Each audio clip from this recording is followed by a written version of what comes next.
ভারত সর্বশেষ টি-20 খেলেছিল প্রায় 6 মাস আগে। দীর্ঘ বিরতির পর তারা মাঠে ফিরতে যাচ্ছে 2025-এর এশিয়া কাপ দিয়ে। আগামী 9 সেপ্টেম্বর থেকে শুরু হতে যাওয়া এশিয়া কাপে ভারতের স্কোয়াড কেমন হবে চলুন দেখার চেষ্টা করি। অধিনায়কত্বের দায়িত্বটা থাকবে সূর্যা কুমার যাদবের হাতে, তবে শুভমান গিল, সাই সুদর্শন, যশস্বী জয়সওয়াল ও শ্রেয়াস আইয়ারদের নিয়ে চলছে জোর আলোচনা। সবচেয়ে দুশ্চিন্তার জায়গা জাসপ্রীত বুমরা হয়তো থাকবেন না এবারের এশিয়া কাপে। দীর্ঘ সময় বিশ্রামে রাখা হবে তাকে। 2024 সালের টি-20 বিশ্বকাপ জয়ী ভারত এরপরও দুর্দান্ত ছন্দ বজায় রেখেছে। সেই আসরের পর থেকে খেলা 20টি টি-20-র মধ্যে 17টিতেই জয় পেয়েছে তারা। সর্বশেষ ইংল্যান্ডের বিপক্ষে 4-1 ব্যবধানে সিরিজ জিতেছিল। তবে এশিয়া কাপের জন্য কিছু নতুন মুখ ও ভিন্ন কম্বিনেশনের দেখা মিলতে পারে।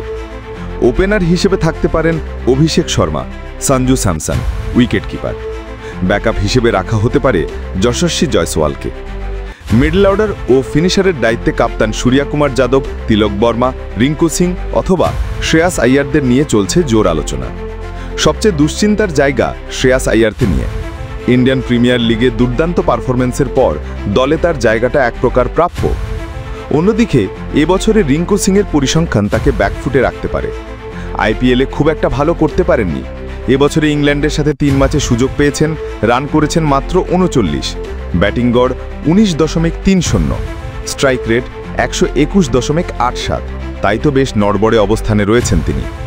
অলরাউন্ডারের ভূমিকায় যথারীতি হার্দিক পান্ডিয়া, অক্ষর প্যাটেল এবং শিভম দুবে।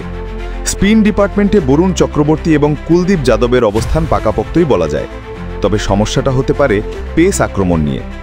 আর্শদীপ সিং, হর্ষিত রানার সাথে যোগ দিতে পারেন প্রসিদ্ধ কৃষ্ণা অথবা মোহাম্মদ সিরাজ। জাসপ্রীত বুমরাহ না থাকাটা খুলে দিতে পারে সিরাজের দরজা।